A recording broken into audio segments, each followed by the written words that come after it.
Avec ou sans parure, avec Mehdi Touassi.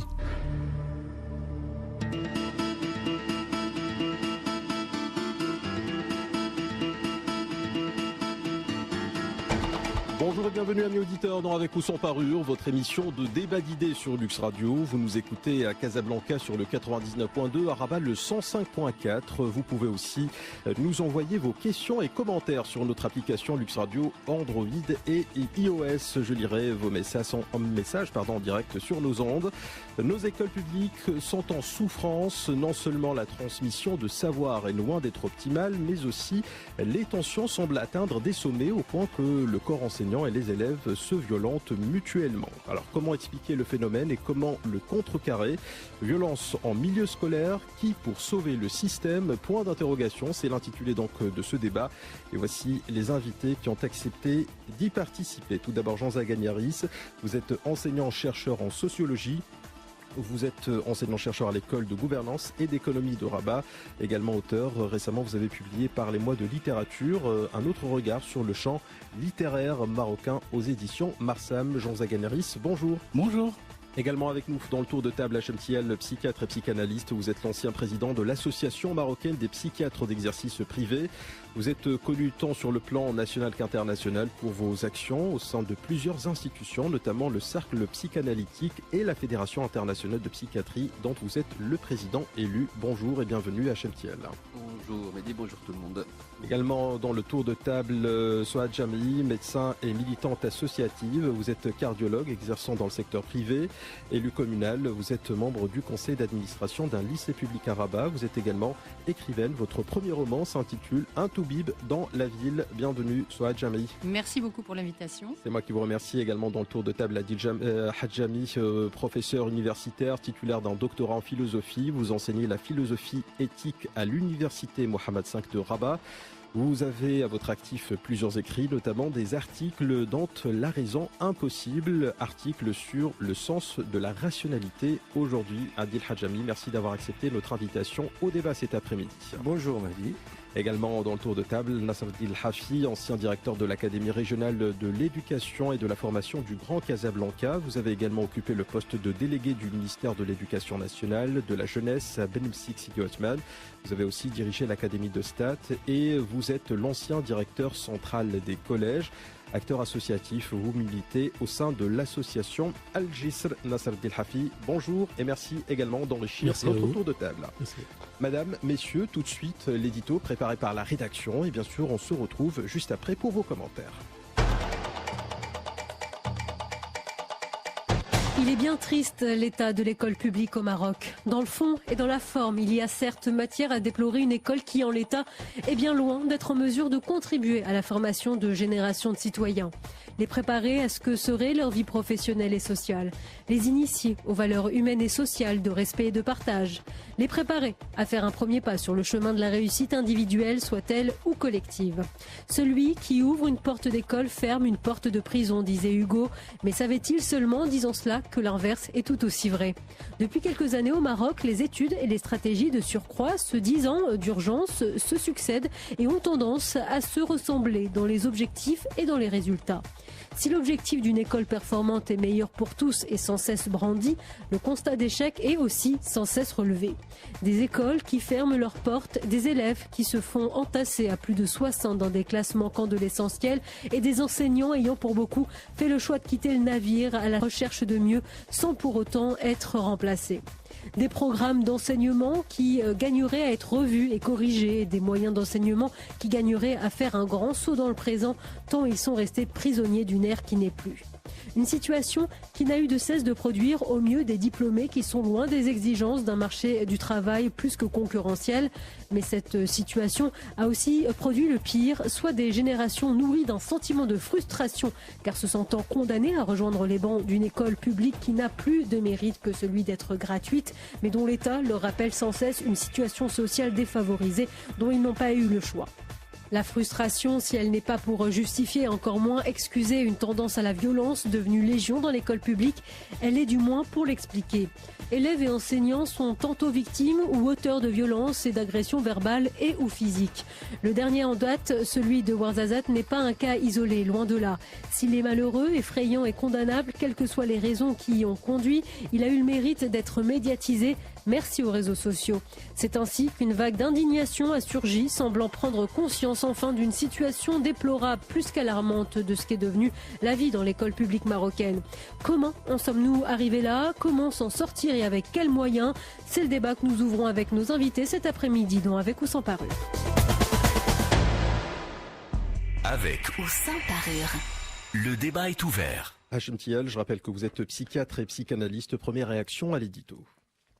Oui, l'édito a le mérite de poser, comme toujours, le problème et de chercher à interroger là où il faut pour essayer d'apporter peut-être des ébauches de réponses. Et encore, le problème est extrêmement compliqué, extrêmement complexe, parce que la violence à l'école est quelque chose qui existe. On a malheureusement fermé les yeux dessus depuis très longtemps, et avec l'avènement d'Internet, de la toile, on arrive maintenant, avec les réseaux sociaux, à nous rendre compte de la gravité d'un certain nombre de situations. Donc la situation est grave. Elle est grave. Pourquoi? Parce que les étudiants, mais aussi les enseignants, mais on va dire quand même surtout les élèves, subissent de ce que j'appellerais moi de la maltraitance. Hein. C'est vraiment la même chose que ce qu'on appelle communément la maltraitance sur enfants.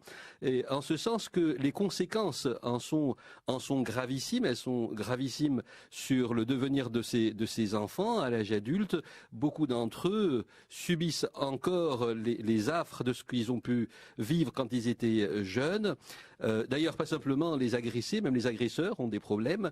Donc ceci pour dire que les conséquences sont extrêmement graves, et la fréquence avec laquelle ça peut arriver dans les écoles est nettement plus importante que l'on peut penser. Il y a des études qui ont fait monter les chiffres jusqu'à 15 à 20% des élèves qui subissent de la maltraitance. C'est dire à quel point il est important de prendre à bras le corps ce problème et essayer de le questionner là où il faut. Sourad Jami, médecin et militante associative.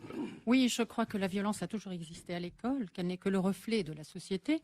C'est clair que la surmédiatisation nous fait imaginer que ça s'aggrave, mais heureusement que c'est surmédiatisé, parce que ça nous permet d'en parler, d'en prendre conscience exactement. Moi, je pense que, comme vous l'avez dit, l'image de l'enseignant aussi a changé, qu'il n'est plus perçu comme la personne à respecter, le transmetteur de valeurs. L'enfant aussi, le jeune est souvent victime, humilié, tout ça, vous l'avez résumé dans la première partie de l'édito. Je pense que les solutions existent, il faut être optimiste. Avons-nous les moyens de les réaliser? Ça, c'est une autre question, je pense qu'on va en débattre tout à l'heure. Nasser Dilhafi, ancien directeur de l'Académie régionale de l'éducation et de la formation du Grand Casablanca. Ouais, je pense que l'édito est un peu pessimiste, parce qu'il dresse un tableau comme si c'était une chose qui vient de paraître. Alors que si on prend les textes, si on prend Platon, Socrate, Pline, les anciens, si on prend le Mokhtar Soussi chez nous, l'éducation, c'est un système, et ce système a toujours confronté des générations, et la violence a toujours accompagné le système. Maintenant, avec la médiatisation, on voit un peu plus, on réagit à ce qui se passe. Mais si vous prenez Mokhtar Soussi, il disait qu'il a fui, il a fugué parce qu'il était violenté par son frère. Et il a pris le chemin d'El Ouadsous et il a disparu pendant des semaines avant de revenir. Donc maintenant, peut-être que les conditions d'apprentissage, les conditions de l'école sont devenues un peu difficiles. Depuis la réforme, on a réussi tout ce qui était quantitatif, mais on a raté une grande partie des objectifs qualitatifs. On les a ratés par faute de moyens, par faute de gouvernance également, des fois. Mais je pense que la situation ne prête pas à un pessimisme. Oui. On peut traiter ce problème avec sang-froid et on peut trouver des solutions par l'implication de tous les acteurs au niveau de l'établissement. Jean Zaganeris, enseignant-chercheur en sociologie. Écoutez, l'édito pose une question qui est centrale. Aujourd'hui, à quoi forme l'école ? C'est une question qui peut paraître anodine, mais qui est fortement reliée à la violence. C'est-à-dire, sans verser dans un fonctionnalisme de base que l'école doit servir à quelque chose, l'école joue quand même un rôle. Elle a une fonction dans la société qui est celle, effectivement, de préparer des citoyens à se former et notamment à s'insérer dans le milieu professionnel. Quand à un moment, les gens qui la fréquentent, que ce soit à tous les niveaux, l'école maternelle, primaire, le collège, le lycée, les études supérieures, se rendent compte qu'effectivement, il y a une dégradation, une désacralisation de l'institution, qui s'en rendent compte, vous savez, à travers les pratiques de tous les jours, des formes d'arbitraire, des violences qui s'exercent sur eux, des violences qu'on cautionne également chez eux. Il ne s'agit pas simplement d'exercer la violence, c'est aussi être un lycéen, un collégien qui est témoin d'une violence routinisée, acceptée et qui fait partie de la structure sociale. Et là, c'est des choses très dangereuses, parce que là, on n'est plus en train de former à des savoirs, à des compétences méthodologiques, à de l'expression, à une certaine culture, à l'ouverture d'esprit, à l'imagination, à l'éthique, à une certaine culture citoyenne. Non, là on est en train de former justement à des choses extrêmement négatives, comme quoi la violence fait partie de la société, la corruption, la triche fait partie de la société, c'est une forme de violence symbolique. Il faudrait séparer deux types de violence. La violence physique exercée, on a dans la littérature, depuis Driss Schreiber à aujourd'hui, l'image du professeur ou du friki qui frappe à coups parfois de ceinturon avec la baguette les élèves. Il y a la violence physique, la gifle du professeur, ça c'est quelque chose qui existe beaucoup dans le monde des arts, mais il y a une autre violence que j'appellerais avec Pierre Bourdieu la violence symbolique, et notamment la violence de classe, ou la violence justement de personnes, autant les enseignants que les apprenants, qui sont débordés par une structure sociale inefficace, avec des manques de moyens financiers, avec une absence de motivation et d'engagement de la part des uns et des autres. Et là, cette violence symbolique, elle peut être autant dans un certain mépris réciproque de classe, des apprenants qui voient les profs comme des intellectuels, et comme c'est un intellectuel, forcément, il dit des bêtises, il nous saoule, il est dans l'abstraction. Et de l'autre côté, quand vous avez le très beau livre de Pierre Bourdieu, et Jean-Claude Passeron le montre, et quand de l'autre côté, vous avez les enseignants, qui sont une catégorie sociale parfois bien définie, avec des variables sociologiques bien précises, notamment des appartenances de classe, des situations, des visions du monde qui sont en totale inadéquation avec les apprenants, ça pose problème. Bourdieu et Passeron disent une chose très intéressante dans les héritiers.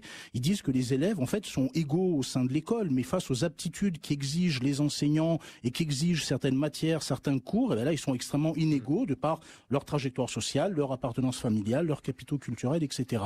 Et là, il y a une deuxième forme de violence qui se pose, en plus dans un contexte de libéralisation, de marchandisation de l'enseignement, qui fait peser, je pense, des menaces importantes sur le mot même de formation. À quoi forme l'école ? À quoi prépare l'école? Qu'est-ce que l'école apprend justement aux gens qui sont là? Si elle leur apprend que la violence, l'insulte, le mépris et la corruption sont monnaie courante, là, il y a un problème, il faut tirer une sonnette d'alarme. Adil Hadjami, professeur universitaire. Je suis tout à fait d'accord que le problème est très complexe. Pour moi, il y a trois éléments. Sûrement, il y a l'élément moral, disons, ce qui intéresse le plus les médias, les réseaux sociaux. Genre, il faut condamner ces actes, que ce n'est pas bien, et la morale de la chose. Mais je ne trouve pas que ça explique beaucoup. C'est même quelque chose qui doit être expliqué en lui-même. On ne peut pas expliquer ce qui se passe juste en disant que les générations d'aujourd'hui ne respectent plus rien, et le discours qui est souvent assez faux, parce que déjà, vous savez, cette rhétorique, Hésiode disait déjà au IXe siècle avant Jésus-Christ que les nouvelles générations ne respectent plus rien. Et puis il y a l'élément politique, ce qui est sûr. Je veux dire par l'élément politique, les choix politiques de l'école qu'on veut, le type de programme, de réforme, et encore plus que cela, les choix politiques du pays. Et ça, par exemple, vous pensez que ça n'intéresse pas les médias? Ah ben si. Parce que vous parliez tout à l'heure de moralité et de morale, c'est ce qui intéresse les réseaux sociaux et les médias. Et vous pensez que l'aspect politique est un aspect qui est complètement mis de côté de la part des médias que vous avez l'habitude d'écouter, de suivre, de lire éventuellement? C'est surtout pas les médias classiques, parce que les médias classiques ne sont plus dans le coup, c'est les réseaux sociaux. Moi, je trouve pas aujourd'hui que les journaux ont un vrai impact sur la société. C'est parce qu'on va pas quand même faire critiquer ici les médias, mais plutôt ce qui arrange, ce qui attire les gens, c'est plutôt l'anecdotique, c'est plutôt le son, la couleur, ce qui brille.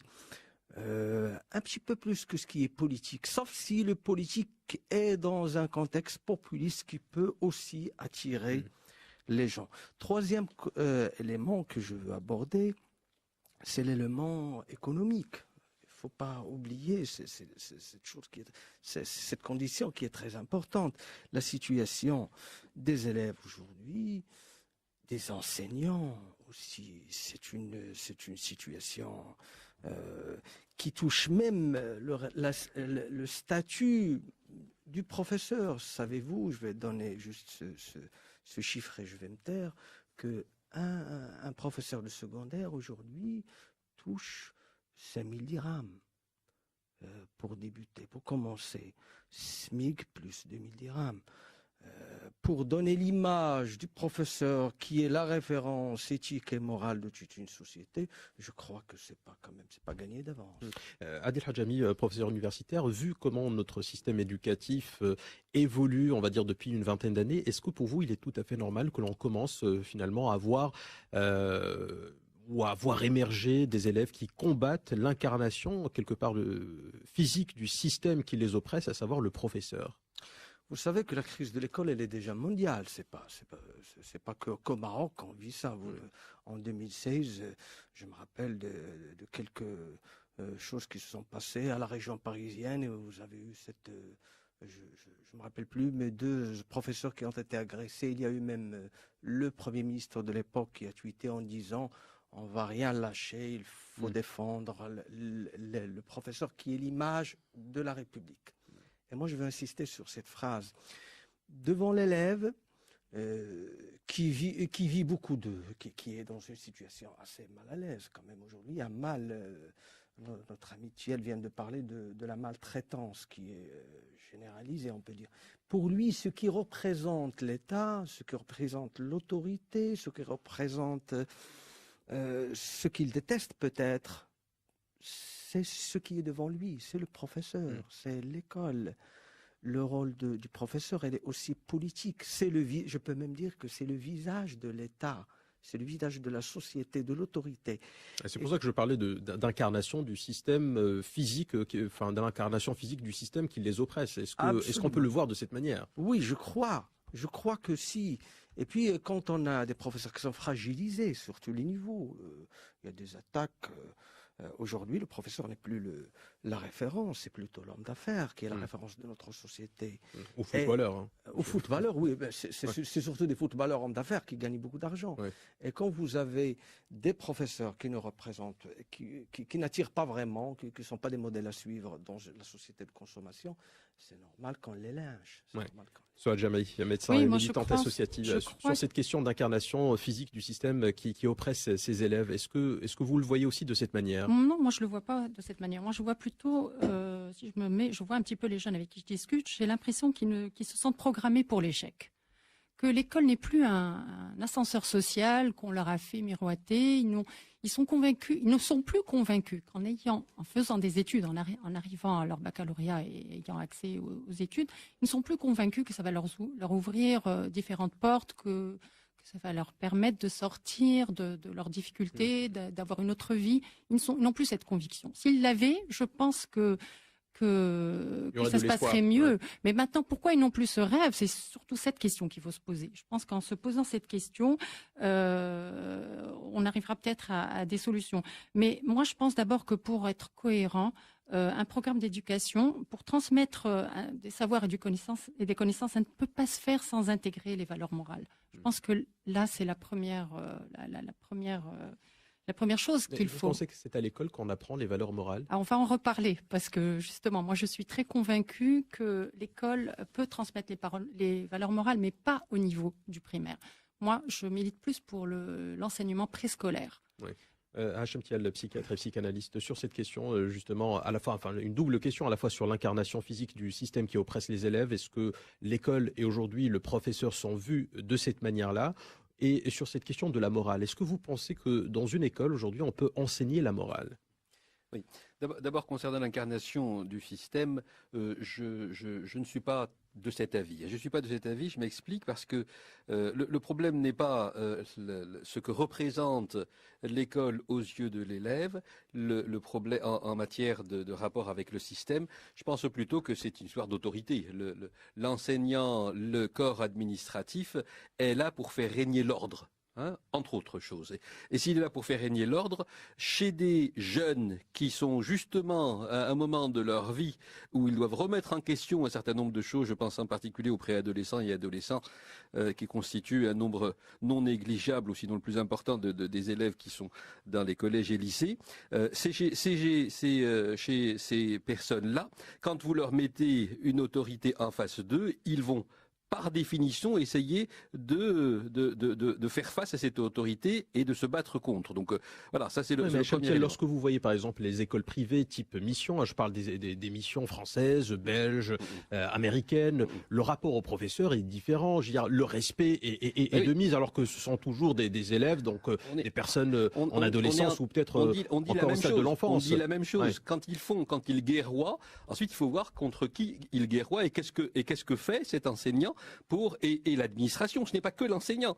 Vous savez que le responsable de l'établissement, le premier responsable, à savoir le directeur, a pour une des missions essentielles, c'est aussi de faire régner l'ordre dans. Parce que je vais vous expliquer quelque chose. Je crois que si on ne peut rien faire s'il n'y a pas une sécurité environnante. Si on ne met pas en place les bases d'un climat sécurisé et sécurisant, on ne peut strictement rien développer chez ces enfants. Sécurisant pour l'enseignant? Non, mais pour tout le monde. Mais Hachem Thiel, vous n'avez pas l'impression que c'est beaucoup plus une question de ressentiment, comme cela a été peut-être dit déjà autour de la table, dans le sens où, parce que l'école publique ne produit plus rien du tout de réjouissant en termes de perspectives d'avenir et des perspectives d'emploi, notamment pour parler très franchement et très directement, qu'aujourd'hui, il y a cette violence qui se dégage davantage. Je pense qu'on amalgame peut-être un petit peu trop les choses. Pour vous, c'est un amalgame? Je crois qu'il y a plusieurs problèmes, plusieurs types de problèmes. Il est évident que ce que vous venez de dire est une réalité, mais ce n'est pas que ça. Je crois que le jeune, il est confronté à une figure d'autorité, d'abord. Alors ensuite, il est évident qu'il y a cette histoire de perspective, cette histoire de rêve, mais cette histoire de rêve, c'est à l'établissement de la mettre en place. C'est à la société peut-être aussi de l'aider, parce que l'école en elle-même ne peut pas établir l'espoir d'une vie meilleure. L'école, elle forme à la technique, c'est-à-dire 2 plus 2 est égal à 4. Ma conviction, elle est que l'école met en place aussi les conditions de l'apprentissage et les conditions de rêver. Oui. C'est l'établissement. Vous savez, si on considère... Hachem Thiel, vous faites quoi concrètement lorsque vous êtes un élève de 14 ans, que vous avez une société qui vous brusque, qui vous violente quelque part, qui ne vous laisse pas rêver justement, et vous voulez juste à côté, dans le même quartier, avoir une école qui vous donne des perspectives d'avenir? Ah oui. Vous n'avez pas l'impression que c'est un peu contradictoire? Je suis catégorique, oui. Oui, pour la simple raison, quand vous êtes dans un environnement, vous savez, si cet environnement met en place les conditions nécessaires pour que quelque chose advienne, cette chose advient. Ça veut dire en clair que si l'école met en place ce qu'il faut pour qu'on soit dans une forme de transe, vous savez, quand je vais à l'école et que l'ambiance est particulière, on se sent différent. Si on se sent différent, on va pouvoir développer en nous la capacité aussi à apprendre, à rêver, à s'investir. C'est pas pour vous contredire, mais comment voulez-vous parler de différence dans une école où tous se ressemblent? Parce que finalement, l'école publique au Maroc est devenue l'école des pauvres. On a tous les mêmes problèmes et on se retrouve tous dans la même école. Comment on fait concrètement pour avoir de l'espoir, pour ne pas sentir la différence? Vous parliez de différence. Comment on fait concrètement? À partir du moment où on donne toute sa place, est-ce qu'il n'est pas transmission de savoir? Mais je crois qu'il faut quand même qu'on arrête de faire de l'école un lieu de transmission de savoir. Le rôle éducatif, Madame Jamaï a fait allusion tout à l'heure, le rôle éducatif est à mon sens un rôle majeur de l'école. Alors, éducation, c'est pas éduquer sur la morale ou des valeurs, c'est donner la possibilité à ce que le jeune soit dans une disposition d'esprit différente. Ce n'est pas parce que il y a des problèmes en dehors dans la vie de tous les jours qu'à l'école on ne peut pas mettre en place cet environnement.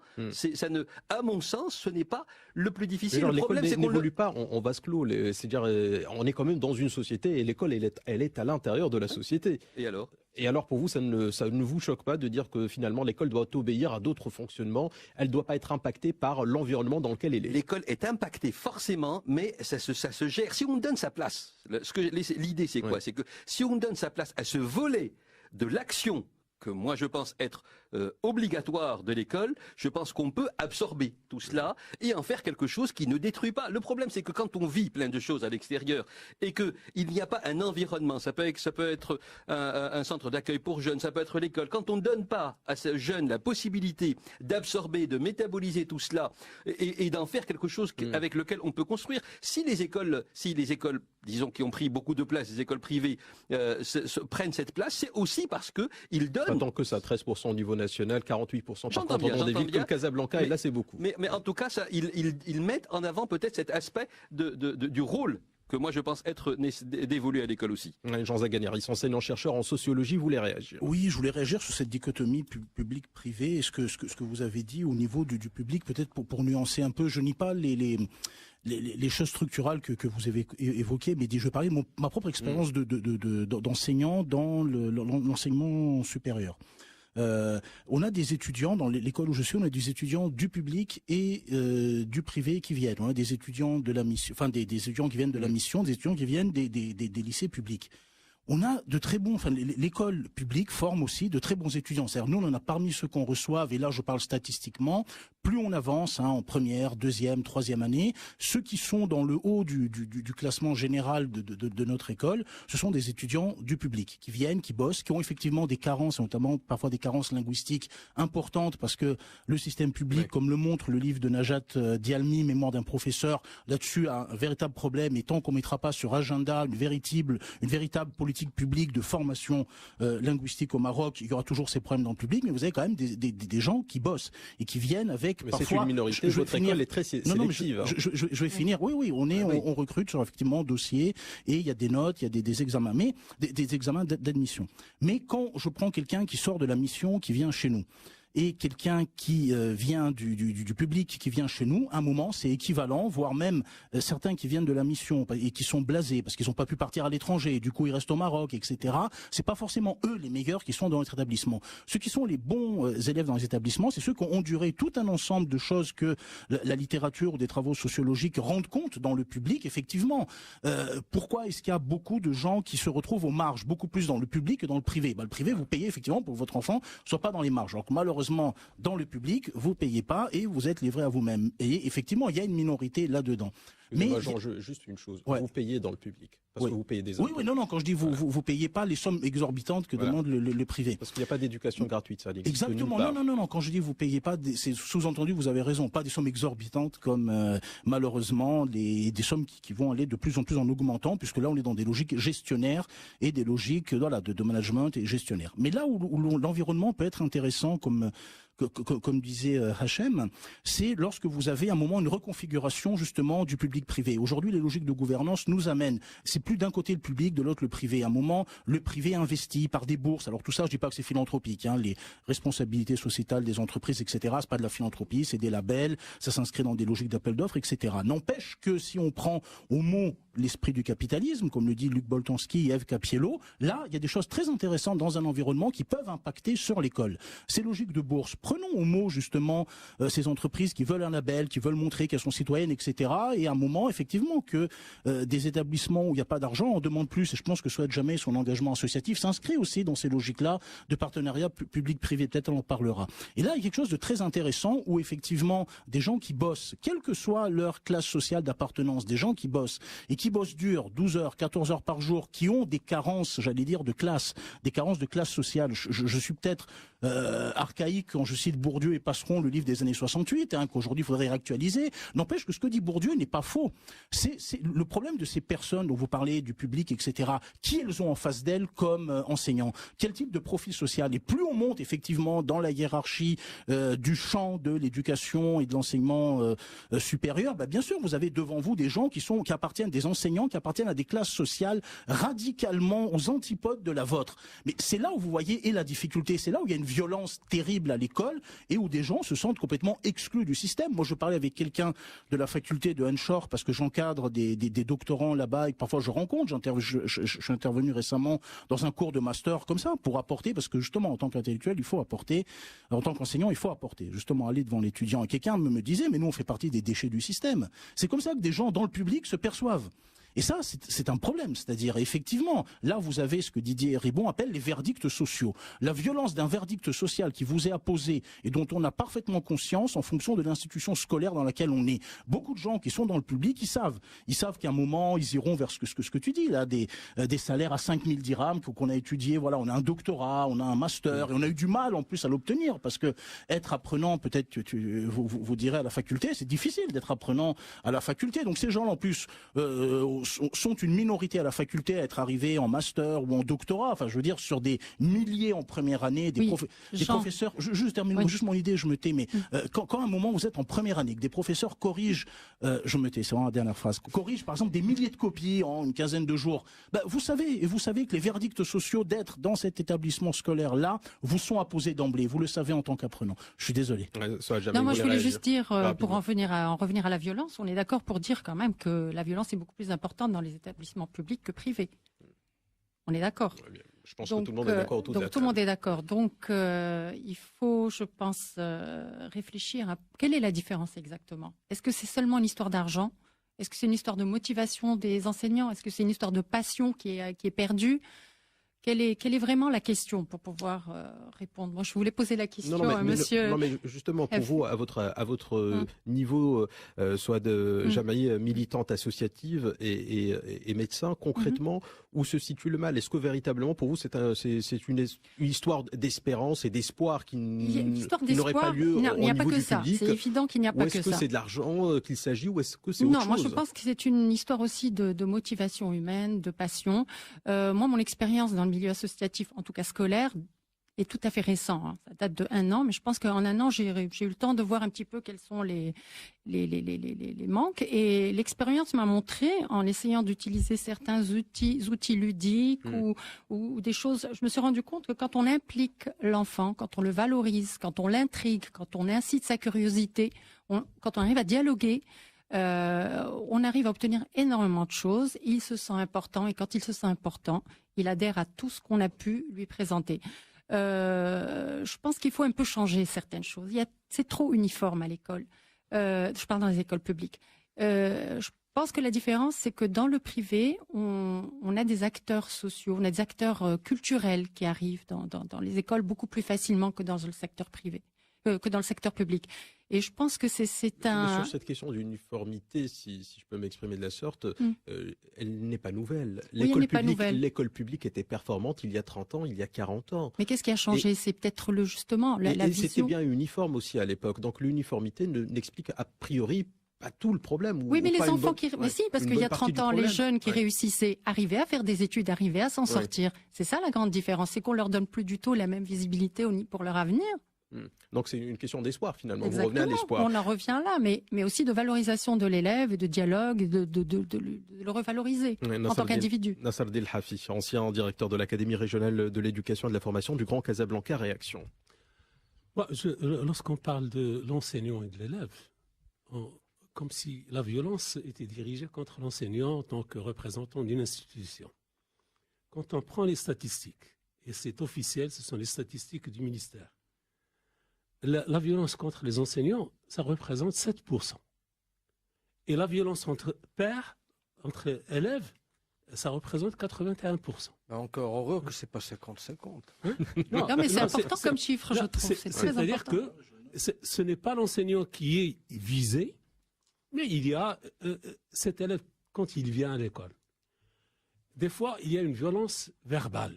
Lorsque vous avez un enseignant qui a 3 ou 4 heures de cours, il est fatigué et peut-être qu'il émet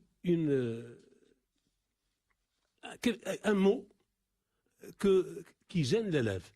L'élève, il est humilié devant ses pairs. Et là, il y a une réaction. Mais je pense que... C'est la pire des violences. C'est la pire des violences. Parce que là, vous avez vu l'élève de Ouarzazate, c'est quelqu'un qui a attaqué l'enseignant, puis par la suite, il est revenu à la charge plusieurs fois. Parce que, disant, il a été traité de sale. Donc c'est une violence verbale qui a engendré une violence corporelle.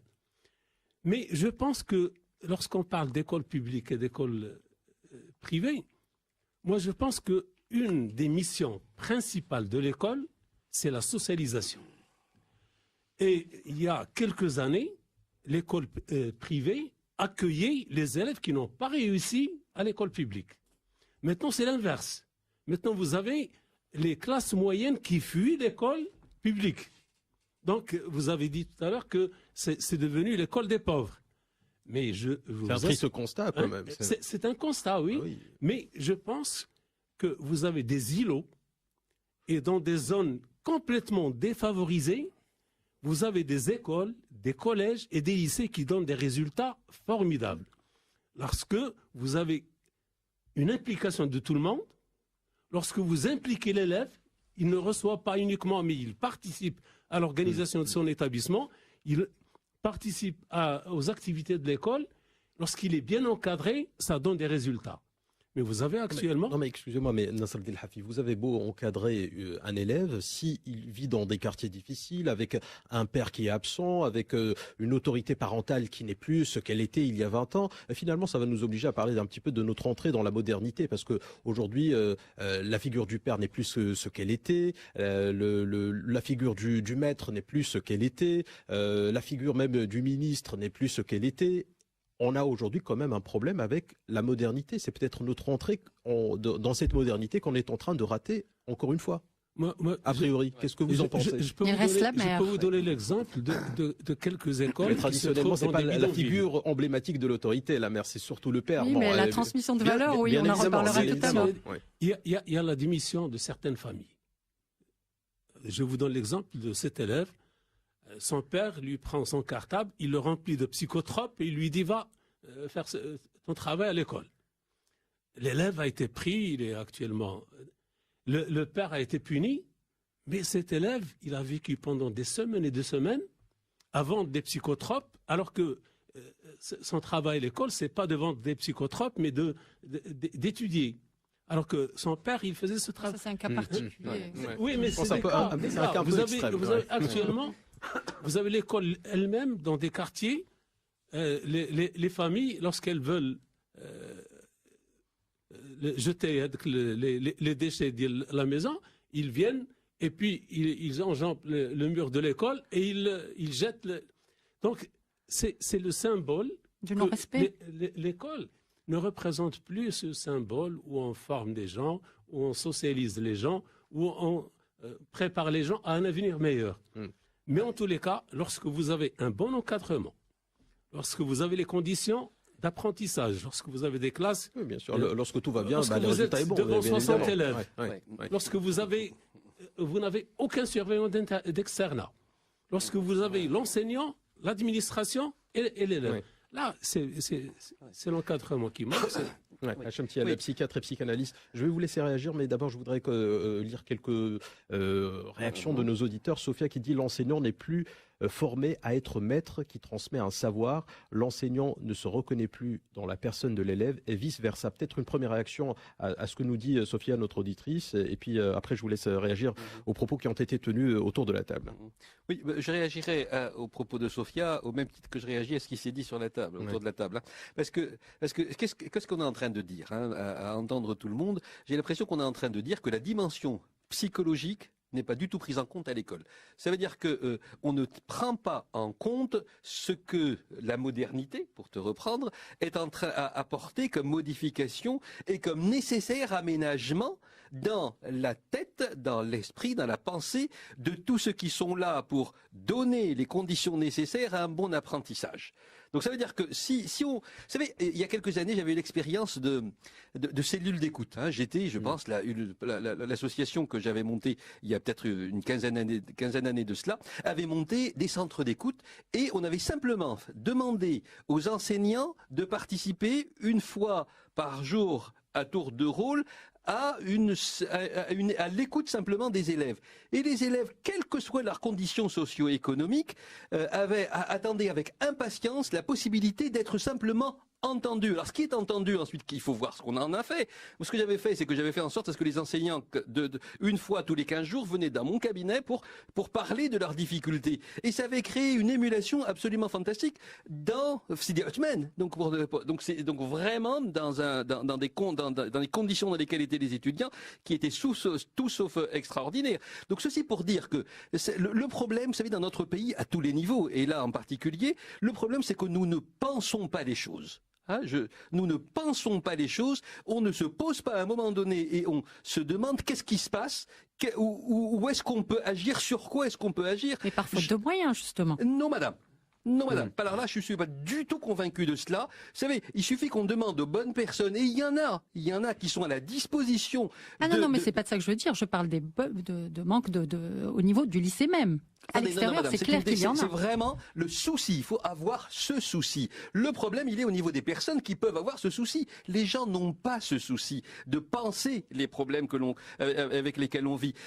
Mais c'est à tous les niveaux. Mais à Chitiel, on n'a jamais pensé à un dossier aussi fréquemment que le problème de l'école marocaine. Regardez le nombre de rapports, le nombre d'écrits, le nombre de colloques, le nombre de réformes d'urgence, etc. Je veux dire, à un moment donné, c'est le sujet qui mobilise tout le monde au niveau de la réflexion. Après, est-ce que cette réflexion est bonne ou pas, ça c'est une autre question. On y pense en termes de chiffres. Il faut qu'on fasse ça, il faut qu'on fasse ça, il faut qu'on arrive à ça, et qu'il faut qu'on arrive à présenter sur un beau PowerPoint ce qu'on a fait. Je suis désolé, le problème n'est pas là. Tu as parlé tout à l'heure de qualité. Oui, c'est de qualité dont il s'agit. Ce n'est pas de chiffres. Il faut qu'on arrive à repenser les choses, à voir... il faut d'abord réussir, nous dit-on, d'après les experts, la massification avant de parler de la qualité. Pour rejoindre ce que disait Nassar Abdelhafid, nous avons réussi la massification, nous avons échoué sur la qualité. Mais c'était un processus inéluctable, selon les spécialistes en tout cas. En tout cas, selon ma façon à moi de voir les choses, je pense que les deux ne peuvent pas ne pas aller de pair. Je pense que sinon on en est à quoi on est arrivé aujourd'hui.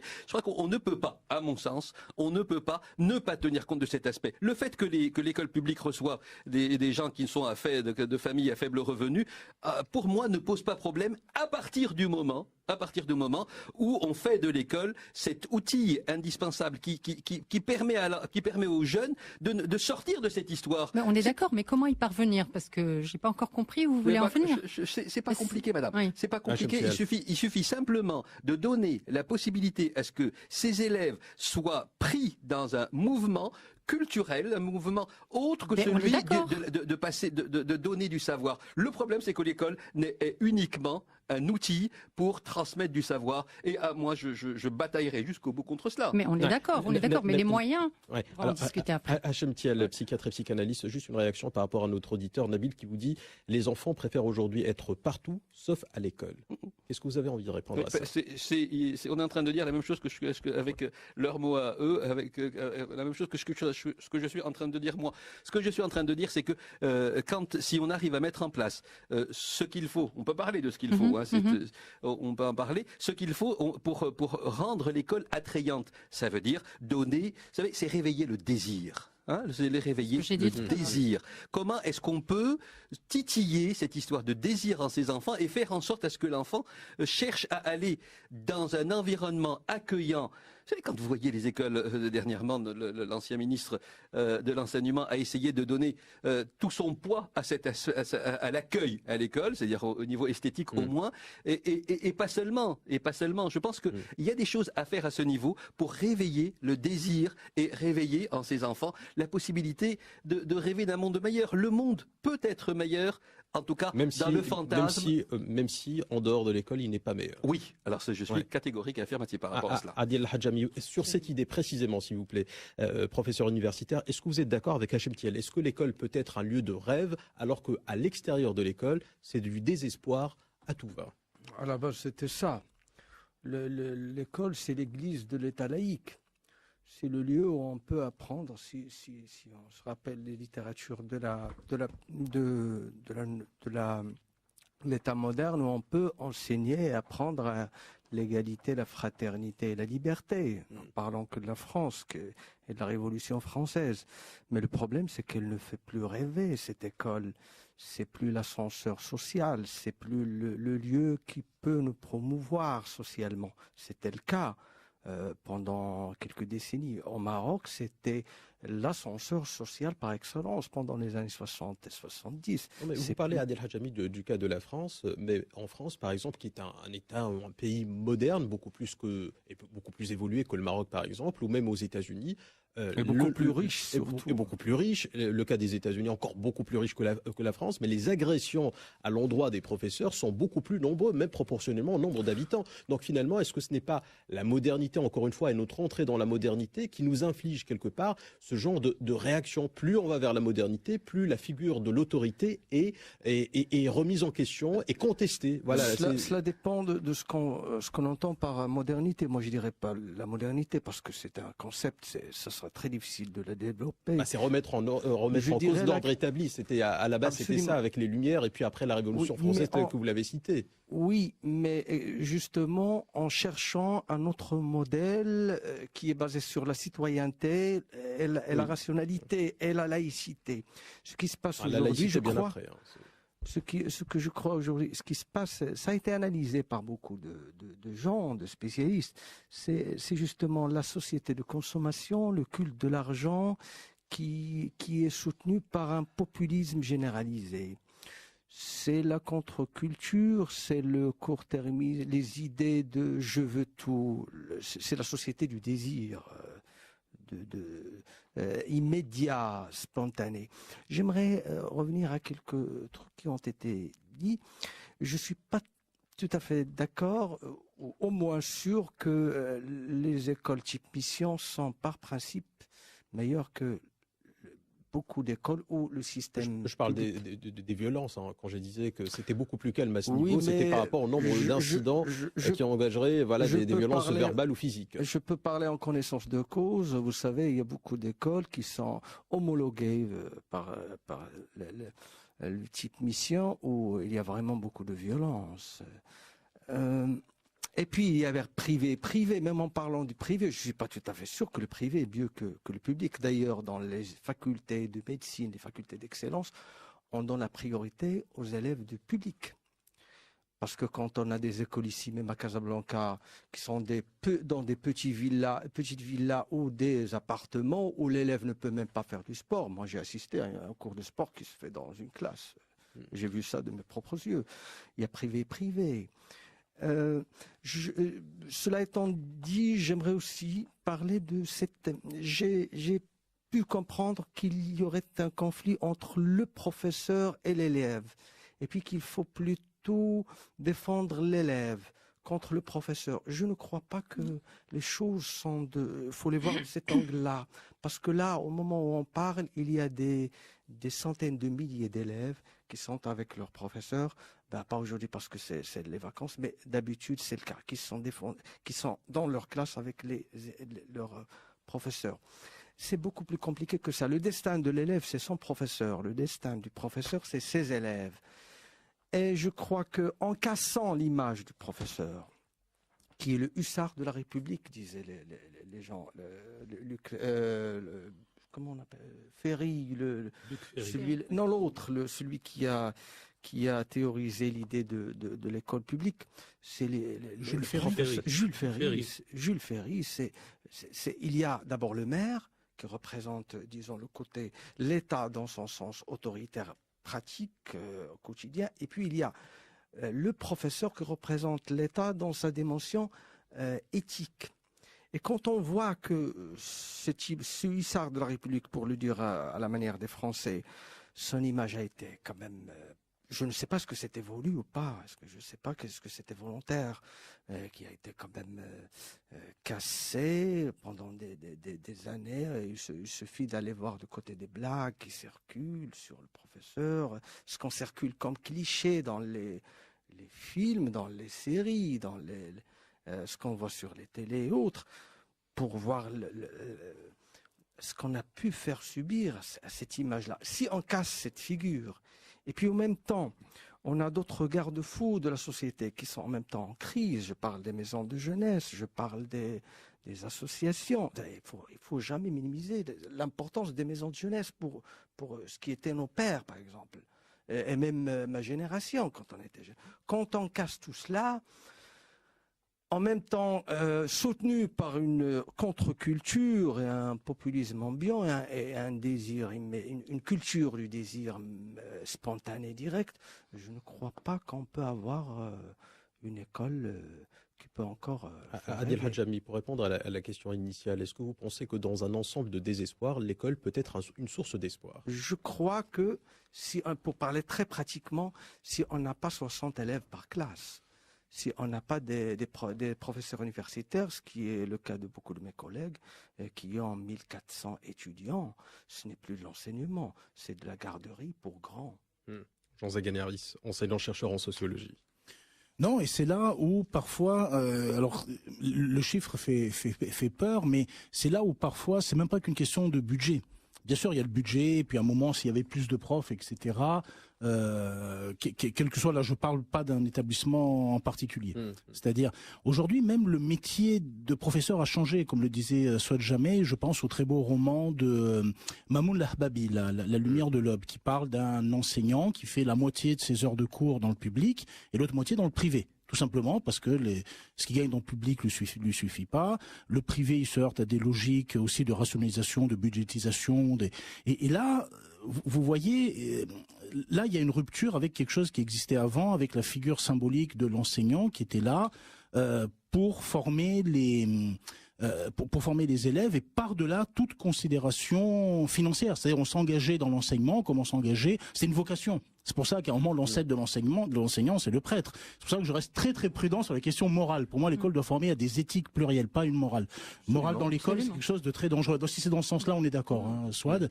La morale m'a toujours fait peur, parce que la morale, comme dit Michel Foucault, elle norme. Les valeurs, il faut les définir. Voilà. Alors que l'éthique, non. L'éthique, justement, c'est quelque chose qui vient de... pourtant, nos amis français, c'est ce qu'ils font. Aujourd'hui, il y a l'éducation civique et morale. Oui, donc, ça, moi, c'est quelque chose, je trouve, assez... Avec Najat Vallaud-Belkacem qui avait introduit... Ouais. Enfin, bref, moi, je trouve ça assez effrayant, et ça, c'est une forme de violence. Ça, c'est une forme de violence. Regardez comment ça s'est passé en France quand il y a eu les attentats à Charlie Hebdo, les attentats de novembre, etc. On est en train de normer, justement, des réactions à ce type de drame. Hein. Moi, là-dessus, j'ai aucun relativisme. C'est un drame, c'est une tragédie. J'ai la plus grande compassion pour les victimes, mais on a voulu normer des réactions, uniformiser des réactions à une diversité sociale qui n'a pas le même rapport, justement, à la morale qu'on a voulu lui inculquer. Alors qu'à un moment, injecter une éthique dans l'école et à un moment dire, attendez, c'est quand même des gens qui sont morts. Là, vous voyez, vous supprimez un type de violence qui vient du haut et vous faites prendre conscience à vos élèves d'une violence qui est du bas, qui est la violence terroriste et la menace sur toute forme de vie humaine qui fait partie de l'existant. Mais pour revenir à votre... à votre question, là je pense au très beau livre de Mamoun Lahbabi et qui montre justement comment cette figure de l'enseignant se transforme. Et là il y a quelque chose effectivement d'assez inquiétant quand on a en tête les finalités plurielles qui ont été évoquées autour de cette table. L'école forme effectivement à des métiers, à un avenir, à une imagination, à un vivre ensemble, à une socialisation. Bon, quand à un moment vous avez ce que Mokhtar Charoui appelle dans les chrysanthèmes du désert des scientifiques, c'est-à-dire des gens qui à un moment sont là non pas pour former, mais le savoir et leur fonds de commerce. Bon, là, vous voyez, il y a quand même quelque chose d'assez inquiétant. Et ça, les apprenants en ont tout à fait conscience. Je rajoute une deuxième couche. Je rajoute tous les référencements sociaux qui existent au niveau des débouchés professionnels. L'enjeu de la langue au Maroc est très important. C'est-à-dire, on peut pas à un moment, vous voyez, poser le problème de la violence à l'école sans regarder cette forme de violence symbolique et de hiérarchisation de classement qui est justement les rapports de force que les langues ont entre elles au Maroc. Vous voyez, vous parlez de la mission des écoles françaises. Il y a ma collègue Sophia Jaram qui travaille sur ces questions. On encadre tous les deux une étudiante qui travaille sur l'utilisation, le rapport à la langue française dans les établissements scolaires au Maroc. Bon, ben, là, on voit qu'à un moment, parler la langue française, mais la parler, c'est pas simplement parler une langue, c'est aussi avoir un capital culturel, un capital social, qui est un capital symbolique dans les rapports de force, et notamment au sein de l'entreprise, pour des postes à responsabilité. Et cette violence-là, vous voyez, vous l'avez dès l'école. Quand à un moment, vous avez des gens qui savent que ils maîtrisent pas le français, que le français, c'est la langue du business, ou bien il y a d'autres milieux où il faut bien maîtriser l'anglais pour rentrer. Et quand à un moment, vous avez des gens qui sont trilingues, qui sortent de certains systèmes scolaires et qui se retrouvent dans les call centers, à un moment à se dire voilà, je m'appelle Sébastien alors que la personne s'appelle Mehdi. Là, vous voyez, vous avez une violence de l'école, mais attention, qui est rétrospective, c'est-à-dire que on prend conscience quand on n'est plus dans l'école de la violence symbolique qui existe dans l'école quand on y était, dont on n'avait pas conscience. Et là, il y a tout un tas de critères, je pense, qui rentrent en jeu. Je parle de l'exemple de la langue, mais je voudrais prendre un autre exemple extrêmement important de l'école, les personnes à besoins spécifiques, ou les personnes en situation de handicap. Le terme revient. Vous imaginez dans un établissement scolaire, quel qu'il soit, public, privé, quel que soit le niveau. Moi, je travaille là j'ai tout un corpus d'écrivains. Je pense à Badreddine Aitlewi qui parle de son fils autiste. Je pense à Jad Ben Hamdan, Ma vie en marche, qui parle justement du rapport qu'il a eu à l'école alors qu'il souffre d'une maladie génétique. Je pense au très beau livre de Jamaï Beraoui, le livre sur sa fille Yasmine qui est trisomique. Bon, vous voyez, tous ces livres qui ont une dimension parfois littéraire parlent de ce que vit un enfant dans un établissement scolaire. Alors, c'est la voix des parents ou c'est la voix de la personne qui vit elle-même. Jad Ben Hamdan parle de choses de manière littéraire, mais quand même qu'il a vécu. De cette violence, vous voyez, cette violence qui est rattachée à des verdicts sociaux. Vous êtes handicapé, vous êtes cela, vous êtes handicapé, vous êtes pauvre, vous parlez mal le français, etc. C'est des verdicts sociaux qu'on vous appose, vous voyez, très vite quand vous êtes, vous voyez, dès l'école primaire, dès le collège. Et là, si effectivement l'école ne s'alarme pas, et quand je dis l'école, c'est les gens des ministères, les gens qui ont un pouvoir de changer ça, ou bien à un moment les gens du privé qui se mêlent effectivement d'éducation, et j'espère pour des raisons autres que des raisons marchandes, parce que là ça serait le drame. Qui sait qu'il y a un moment aussi un pouvoir d'injecter de l'argent dans l'éducation, c'est le privé. Et donc j'espère de tout mon cœur que les gens du privé qui se mêlent d'éducation, qui investissent de l'argent dans ça, le font à la fois avec une éthique certes de responsabilité comme dit Weber, mais aussi avec une éthique de conviction, parce que l'école c'est ce que vous formez demain comme citoyen. Et là vous voyez cette violence de l'école à un moment symbolique. Là, faut vraiment séparer violence physique et violence symbolique. Ouais, mais Jean Zaganer est excellent chercheur en sociologie sur la question justement des politiques. Une question de Sophia qui vous dit Dolto disait que l'espoir pour ce qui concerne l'école était du côté des politiques et des parents. Et donc j'enchaîne avec ma question finalement. Est-ce que nos politiques au Maroc ne s'intéressent pas véritablement à la question de l'école publique parce que leurs enfants n'y sont pas? Alors, les gens qui sont dans le domaine psy répondront mieux que moi sur Dolto. Là, je suis d'une ignorance effarante là-dessus. Par contre, pour réagir... les politiques. Voilà. L'idée, c'était vraiment de... Bon, Dolto l'a dit, mais on aurait pu le dire aussi. La responsabilité ou l'espoir, en tout cas, émanerait du politique. Le politique ne se sent manifestement pas... préoccupé par le sort de l'école publique, puisque ça fait 40 ans que ça dure, ça fait ou 30 ans que ça dure. Manifestement, leurs enfants ne sont pas en souffrance par rapport à l'école publique. Est-ce que ça veut dire que le problème ne les concerne pas parce que c'est un problème finalement, je vais le dire d'une manière un peu crue, un peu dure, parce que c'est un problème de pauvres tout simplement. On n'en fait pas partie, donc ça nous concerne pas. Non, alors dans ce cas-là, il a tort. Si le politique pense ça, il a tort, parce que on nous fait le coup à chaque élection. Voilà, les gens doivent aller voter. Là encore une morale. Voilà, faut aller voter. Si les gens du politique n'ont rien à foutre, je veux dire aussi brutalement, des gens qui sont dans l'école, de leur avenir, de ce à quoi on va former. Et je suis pas dans une vision vraiment misérabiliste. Vous disiez qu'on est très sélectif. Oui, on est très sélectif. Attention, on est ouvert à tout le monde, à tous ceux qui bossent dans notre école.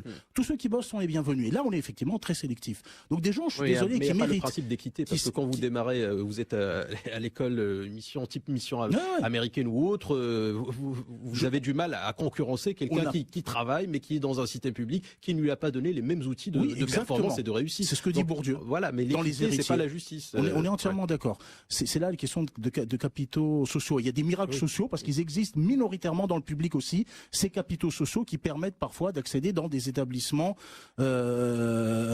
importants. Et je prends d'autres exemples, pas en dehors du nôtre. Oui. Mais ce que sur la question des politiques, voilà, ils ont tort parce que c'est là où justement on est en train de construire un vivre ensemble dans le cadre d'une éthique citoyenne. C'est-à-dire s'ils n'en ont rien à faire, pourquoi après on va aller imposer une morale et dire aux gens il faut voter, il faut s'investir, il faut faire des associations, il faut aider, etc. Non, chacun doit jouer son rôle dans la société. À un moment, l'État doit jouer le sien. À un moment, les gens du secteur privé doivent jouer le leur. Les enseignants, les intellectuels doivent jouer le leur. Vous voyez, à un moment on dit où sont les intellectuels, où il n'y a pas d'intellectuels, mais il y en a plein des intellectuels qui font un boulot remarquable dans cette école et dont les médias ne parlent pas. Là, je rejoins ce que dit mon collègue. J'ai vu des choses admirables dans l'enseignement privé au public marocain, dans les différents endroits où je suis allé présenter mes bouquins, etc. J'ai vu des choses admirables, et y compris dans le public. D'ailleurs, je dois intervenir à Salé en décembre dans un lycée public. Je suis très fier d'y aller et je remercie la personne qui m'a invité. Soit jamais été médecin et militante associative. Jean, je suis tout à fait d'accord avec toi.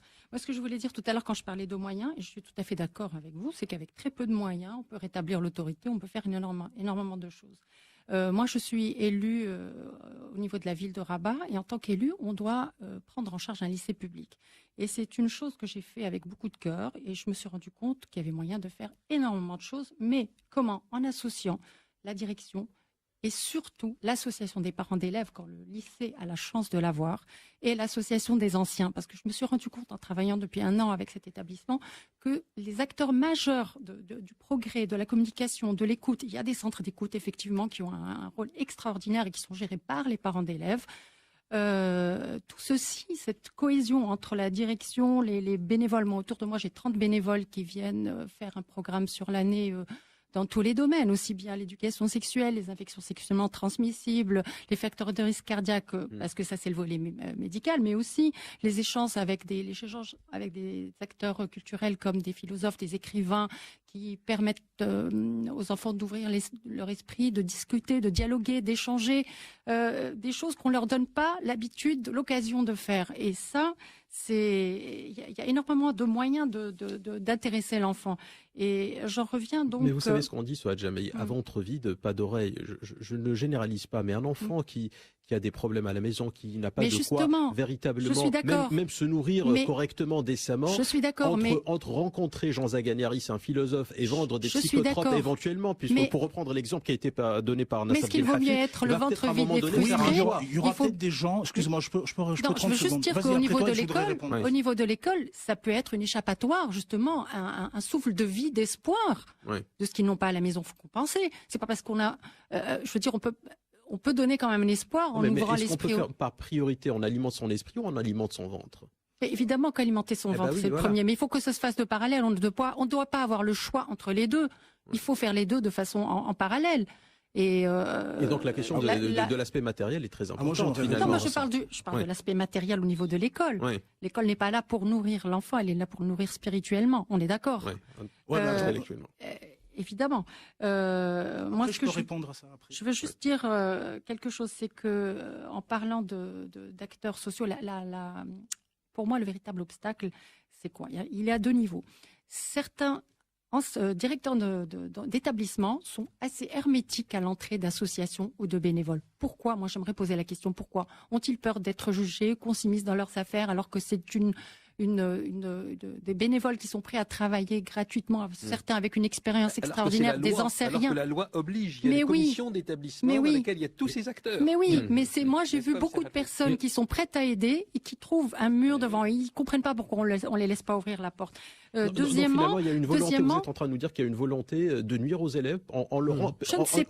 Je ne sais pas. Je me pose la question. Mais vous êtes en train de décrire. Il y a un problème. Je ne sais pas quel est le fond du problème. Pourquoi ils ferment leurs portes? Ça, c'est un autre débat. C'est difficile de savoir quel est le fond du problème lorsque vous avez une loi. Non, mais vous avez une loi apparemment, d'après ce que nous dit Hachem Thiel, qui oblige les établissements à ouvrir leurs portes, et ces établissements, leurs directeurs n'ouvrent pas la porte. Ils se cachent derrière l'autorisation. Il y a la question de la bonne et de la mauvaise foi. Voilà, parce qu'ils se cachent souvent derrière ils me disent non, il faut que je demande à l'autorité, à l'académie, je n'ai pas le droit, il faut passer. Enfin. Madame Jamei.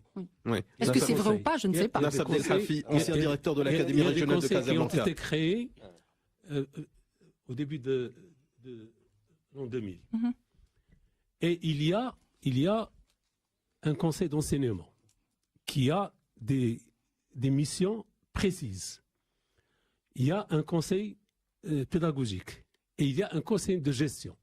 Et dans ce conseil de gestion, il y a les enseignants, des représentants, il y a l'administration, mais il y a toutes les associations qui peuvent apporter quelque chose à l'établissement.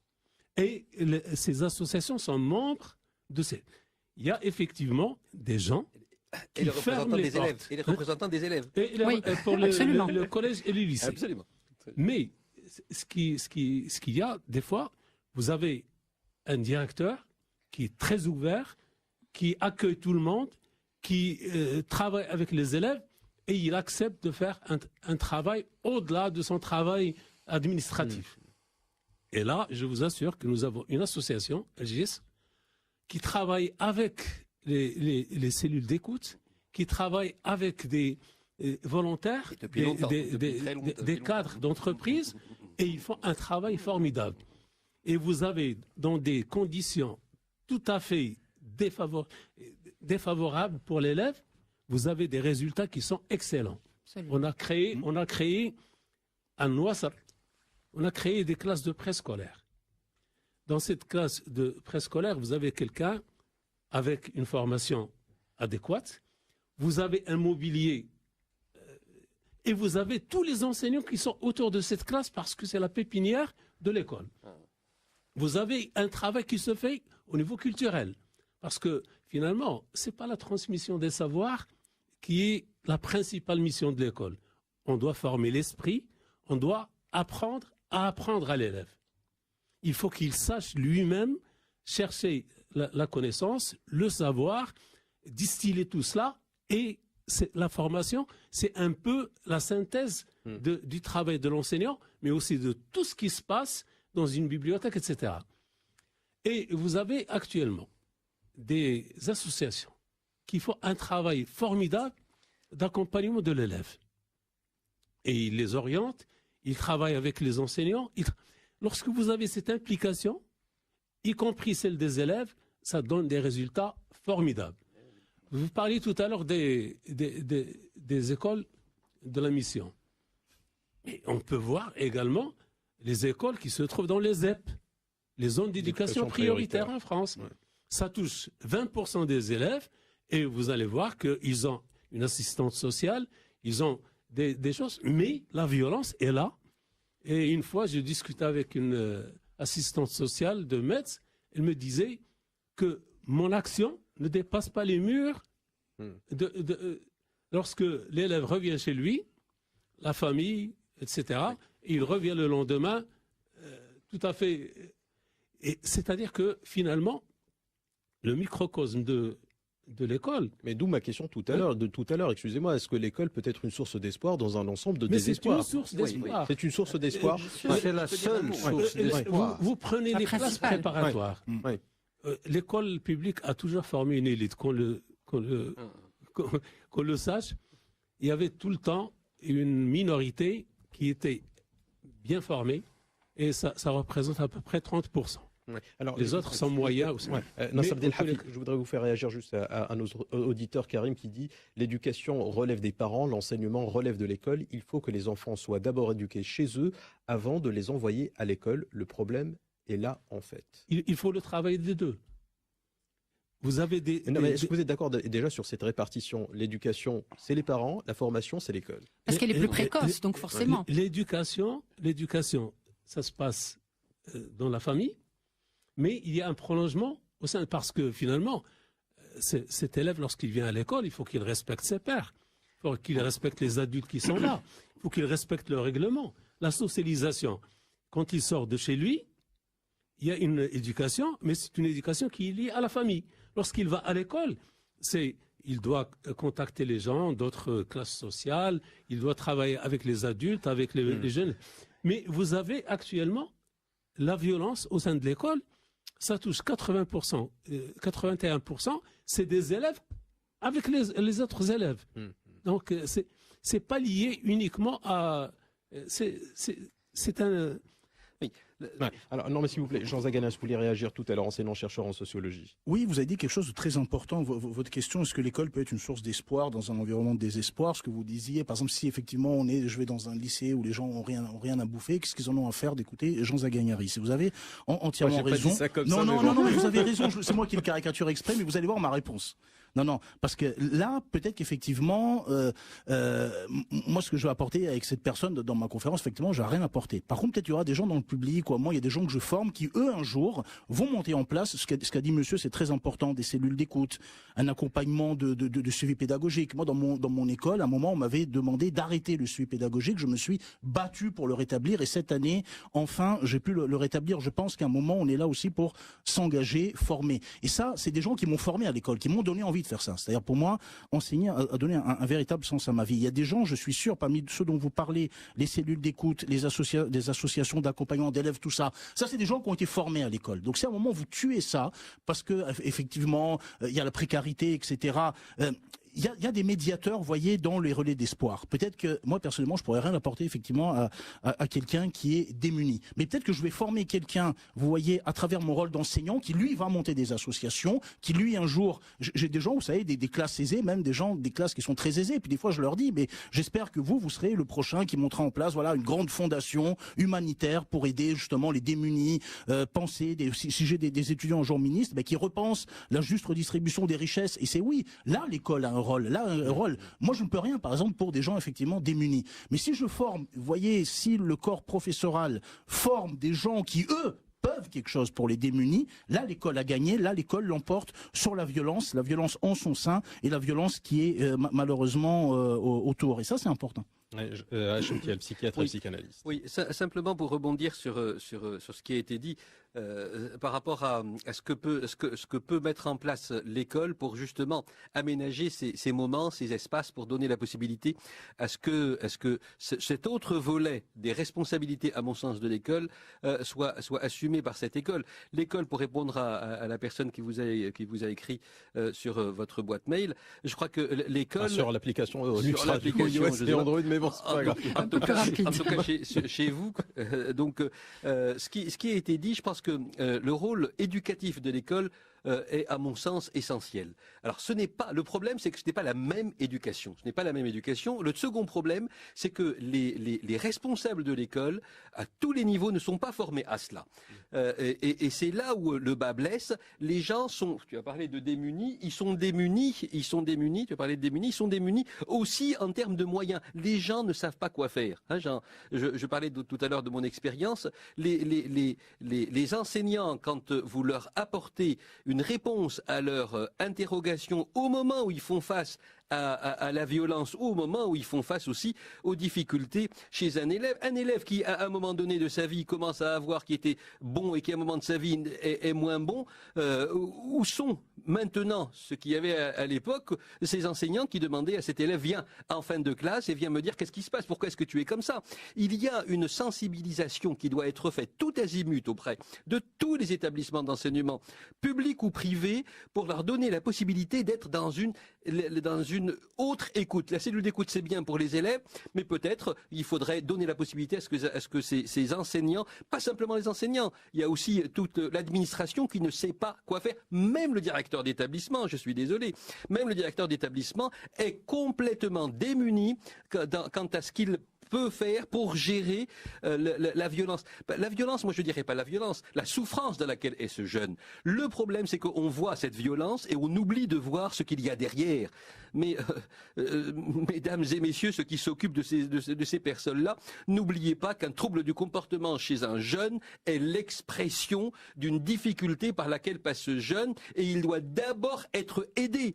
La personne qui violente et la personne qui subit la violence tous les deux doivent d'abord être aidés. Donc voyons dans quelle mesure est-ce qu'on peut apporter cette aide psychologique à ce jeune en détresse. Ils sont en détresse. Autre point sur lequel je voulais revenir, c'est l'histoire que tu as repris à plusieurs reprises.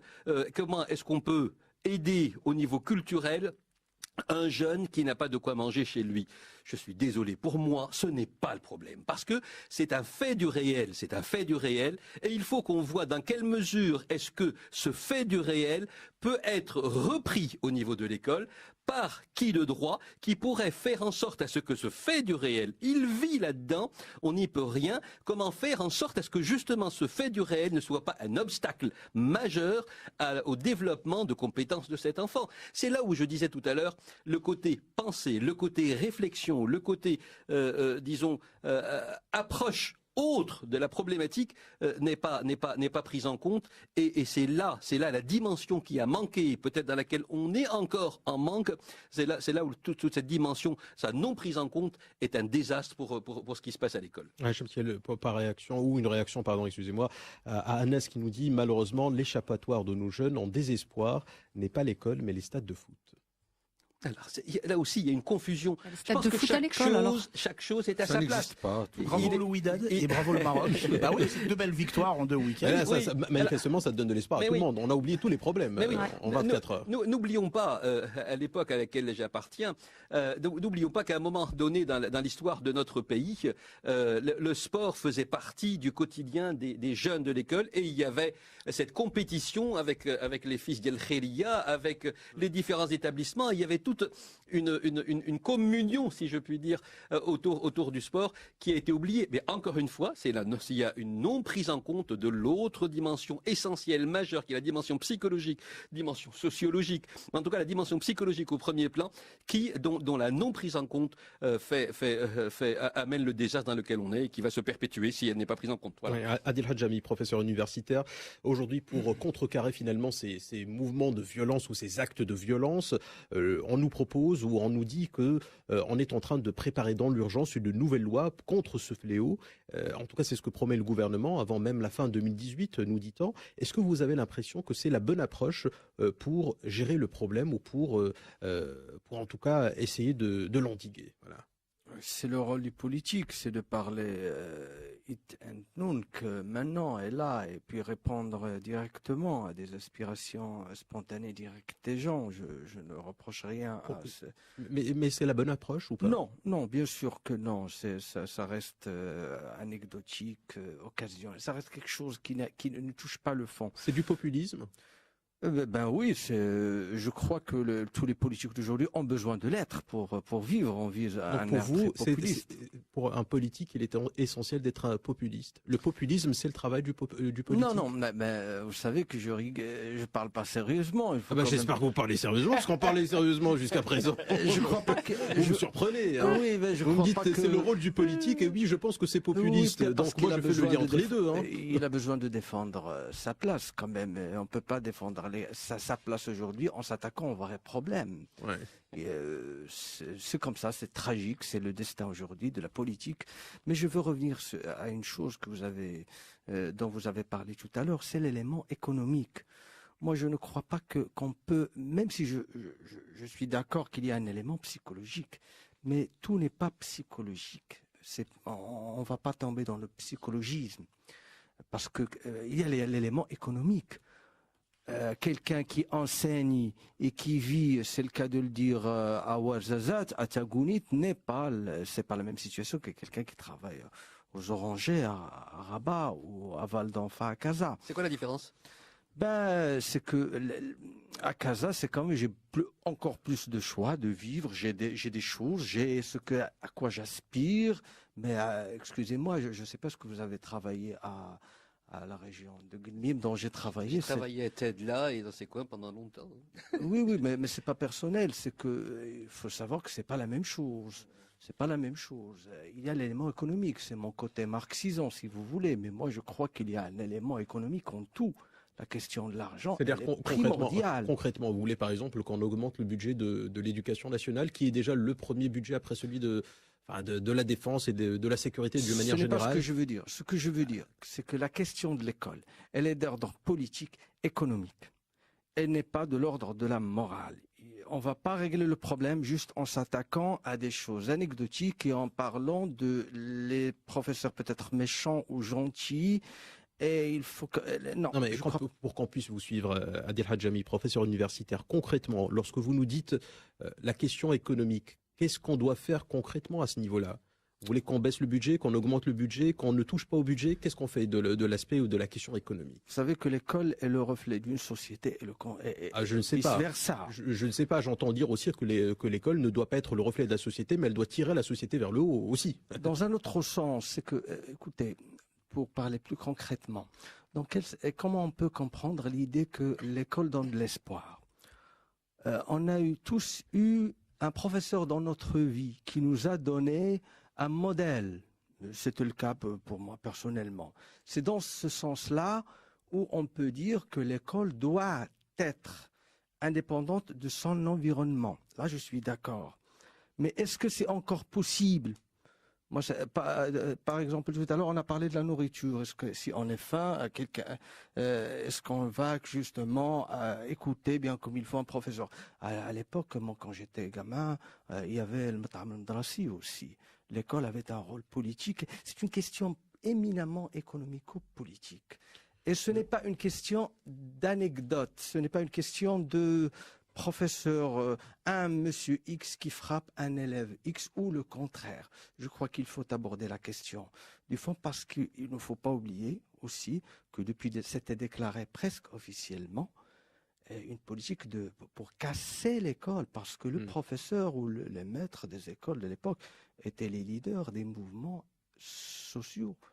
Il ne faut pas oublier ça. Et c'était déclaré par les plus hautes autorités de l'État pendant à la fin des années 70. Soit jamais médecin et militante associative. Sur la question économique, est-ce que vous avez compris, ce que voulait dire Adil Hadjami? Écoutez, moi je vais vous le dire, j'ai pas compris. Voilà, je le dis très franchement. Moi j'étais plus concentrée à ce que je voulais dire, donc. Bon, c'est encore plus gentil. C'est pire, voilà. Non, je suis d'accord avec lui. Sur la question économique, qu'est-ce qu'on comprend de ce qu'il dit finalement? Est-ce qu'il faut augmenter le budget, pas toucher au budget? C'est quoi le problème? Je pense qu'il faut qu'il soit mieux réparti, surtout qu'on ne sait pas très bien où il est mis ce budget. Enfin, moi personnellement, je ne vois pas très bien. Ouais. J'ai l'impression qu'avec peu de budget, on peut arriver à beaucoup de choses. Mais moi, ce que je voulais juste rebondir sur l'aspect psychologique des jeunes, la psychiatrie, pour moi, c'est primordial. Primordial.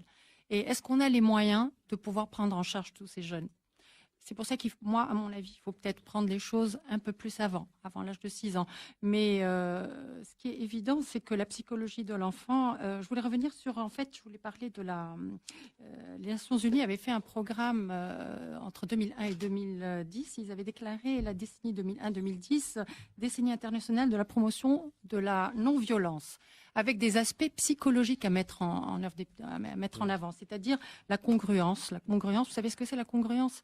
C'est un terme médical qui permet de dire qu'il y a une bonne adhésion entre deux articulations. Et en fait, c'est l'adhésion entre soi-même, c'est-à-dire qu'il n'y ait pas de contradiction entre les valeurs, les besoins et les actes des jeunes.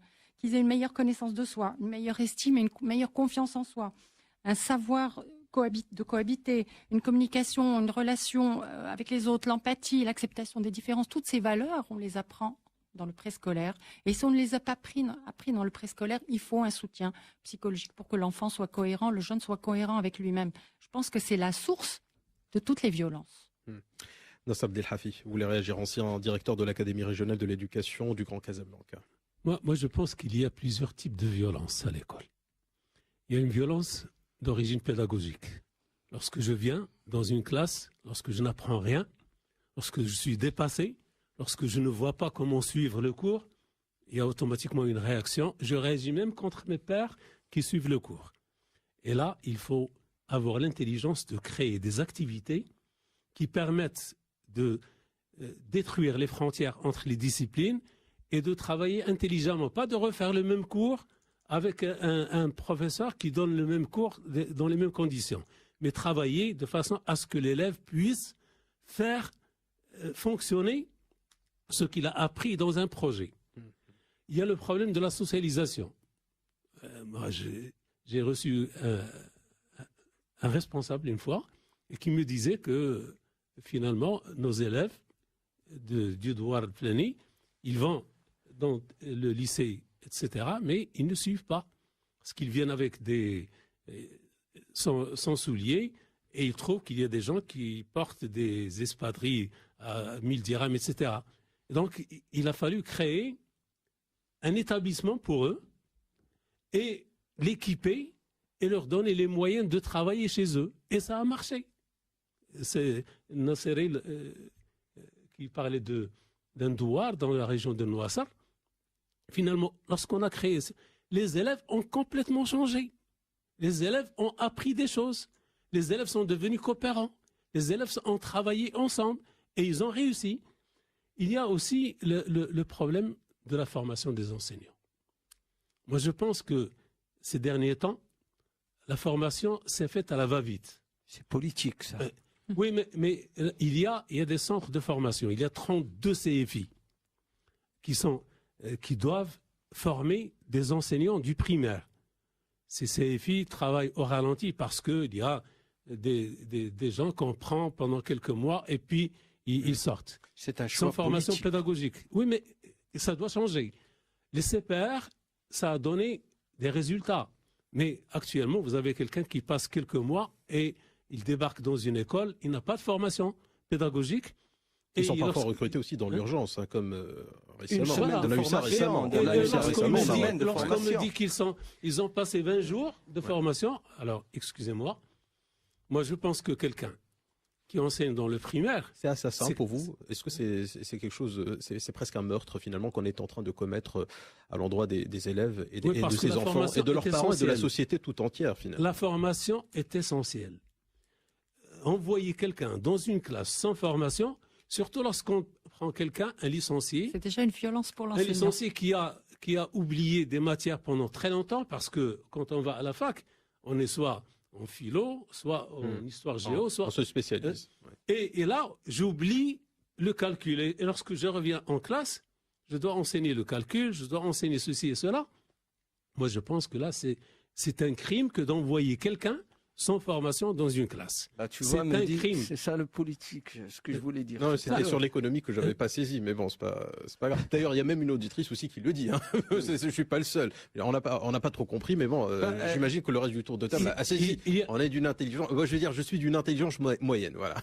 Il y a aussi les activités culturelles, parce que finalement, limiter le rôle de l'école à transmettre des savoirs uniquement, C'est pas ça attractif. marche pas. Ce n'est pas attractif. Alors, Ismaël qui pose la question, on est encore l'un des rares pays ou l'une des rares écoles, où l'école dure 8 heures par jour. Ça, c'est violent. Qu'est-ce qu'on répond à ça? Oui, parce que vous avez en Allemagne, vous avez Rapprochez-vous. 14 heures. uniquement la matinée. Ils étudient la matinée et le soir, ils font des activités. Il y a d'autres moyens d'avoir des savoirs. Parce que finalement, l'enseignant, ce n'est plus uniquement au Maroc, on a le choix. moyen Mais au Maroc, aujourd'hui, on a le choix quand on a un papa, une maman qui travaille et qui, pour s'occuper de l'enfant, si jamais il accourt juste le matin ou juste l'après-midi, et c'est une dépense supplémentaire. Il lui faut peut-être une nounou, peut-être une garderie, peut-être, je ne sais pas moi, une activité qui sera forcément payante parce que tout est payant aujourd'hui. Moi, je pense que le préscolaire est indispensable à une scolarité normale.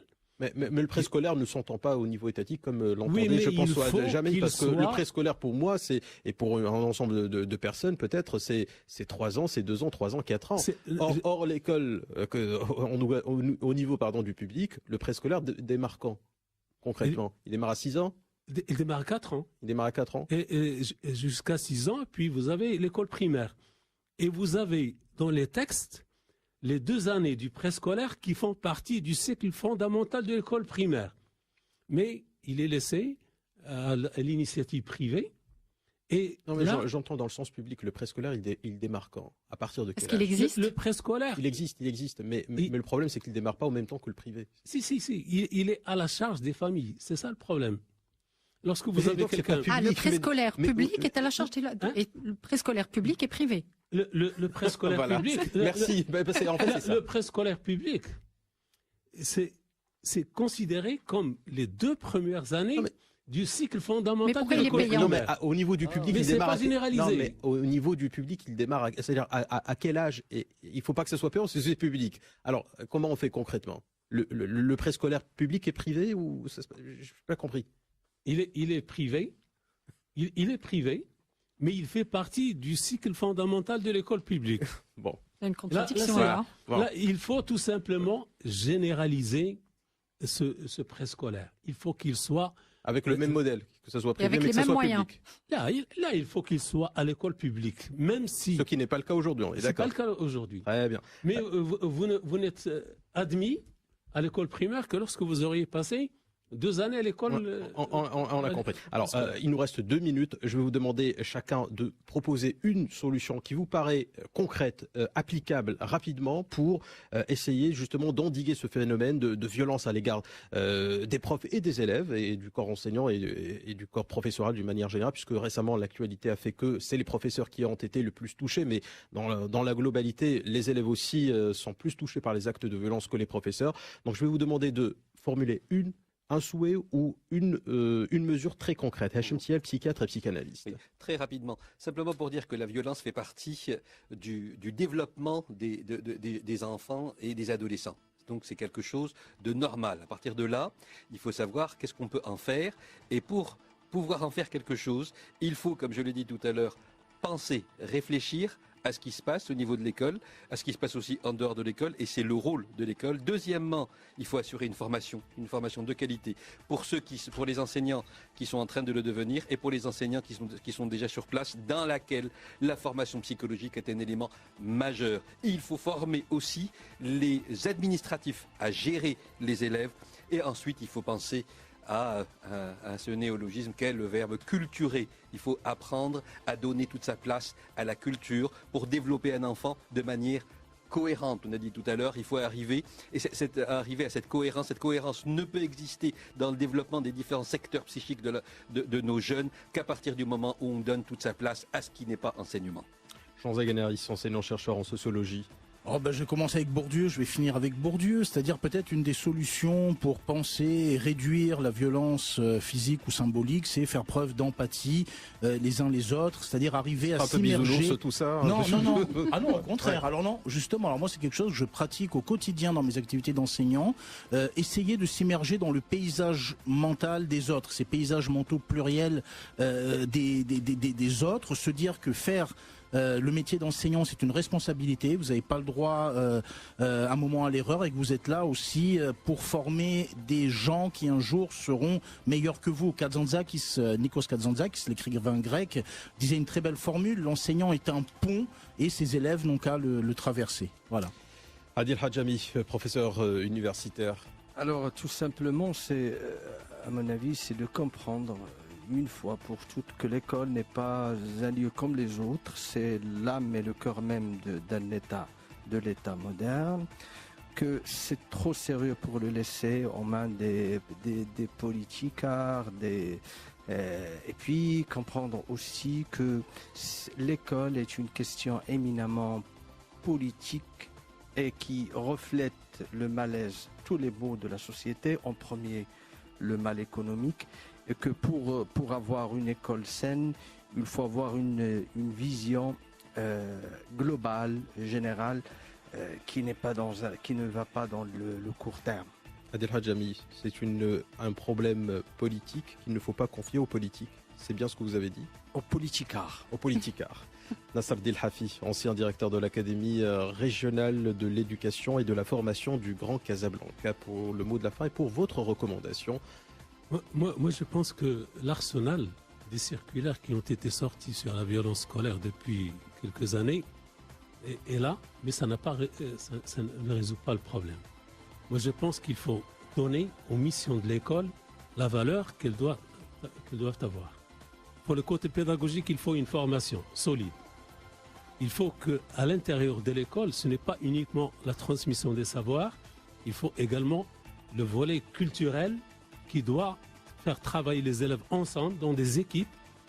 Il faut des activités sportives, il faut une communauté qui doit avoir la possibilité d'exercer ces activités parce que finalement ils passent 8 heures à l'école.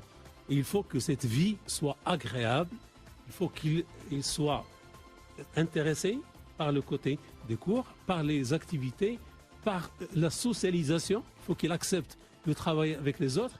Et tout cela, ça demande une formation solide, ça demande des espaces, parce que vous avez actuellement 60 élèves, vous faites rentrer les élèves et vous les sortez. Il n'y a plus aucune place où on peut exercer une activité culturelle ou artistique.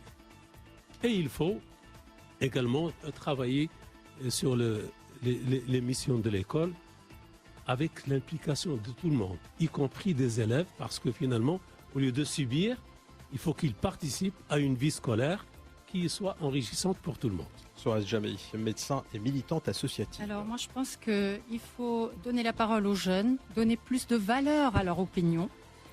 Il faut surtout ouvrir la porte aux associations, à la société civile, ce qui n'est pas le cas dans tous les établissements. Essayer d'avoir dans chaque établissement... Vous seriez par exemple pour le fait qu'on mette publiquement à la disposition du public la liste des établissements qui refuseraient l'aide de la société civile. Absolument. C'est peut-être une mesure à proposer aussi. Absolument. Oui. Il faudrait aussi développer les associations de parents d'élèves, parce que je me suis rendu compte que les lycées qui avaient des associations de parents d'élèves fortes étaient aussi bien bénéfiques pour l'élève que pour l'enseignant. Donc ça, c'est un intermédiaire, un lien qu'il faut absolument consolider. Et puis bien sûr favoriser le préscolaire dans le public, parce que c'est quand même avant l'âge de 6-7 ans que tout se joue. Voilà. 15h34, merci à nos invités pour leur participation dans Avec ou sans parure. Merci à Souad Jamei, médecin et militante associative. Merci à Hachem Tiel, psychiatre et psychanalyste. Jean Zaganeris, enseignant-chercheur en sociologie. Adil Hadjabi, professeur universitaire. Nasser Dilhafi, ancien directeur de l'Académie régionale de l'éducation et de la formation du Grand Casablanca. Merci beaucoup à tous et à toutes. Tout de suite, place aux après-midi. Tentation, c'est jusqu'à 18h. Les nuits magiques, c'est de 20h à minuit en compagnie de Karim Alam Boucher. Excellent après-midi à toutes et à tous sur Lux Radio. Je vous retrouve demain pour un autre débat.